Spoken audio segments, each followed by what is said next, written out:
প্রিয় দর্শক, আপনারা দেখতে পাচ্ছেন বান্দরবান জেলার লামা উপজেলার প্রত্যন্ত অঞ্চলের মধ্যে আমরা চলে এসেছি।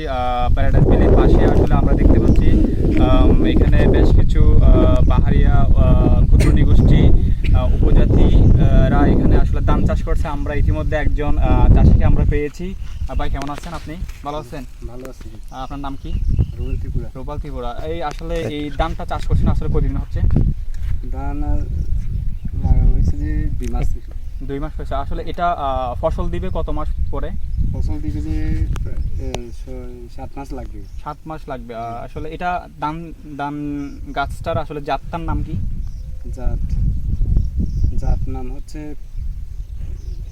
জাত নাম তো জানি না ভাই। জানেন না, জাস্ট আপনারা বিভিন্ন জায়গাতে কালেক্ট করে নিয়ে এসে লাগাইছেন। হ্যাঁ। আসলে এই যে পাহাড়ের মধ্যে এভাবে আসলে এই ধান রোপণ করাটা কি, এটাকে আসলে কি বলে? কি জুম চাষ বলে নাকি অন্য কিছু? জুম চাষ বলে। জুম চাষ বলে। আসলে প্রিয় দর্শক, আপনারা দেখতে পাচ্ছেন এই যে পাহাড়ের ডালুতে আসলে ক্ষুদ্র নৃগোষ্ঠীরা খুবই কষ্ট করে আসলে ধান চাষ করতেছে। এটা দেখে আসলে খুবই ভালো লাগলো। সবাইকে ধন্যবাদ। সবাই দীপ্তি টিভির সাথে থাকবেন। বান্দরবান জেলা থেকে লামা উপজেলার প্রতিনিধি আমি মোহাম্মদ নজরুল ইসলাম।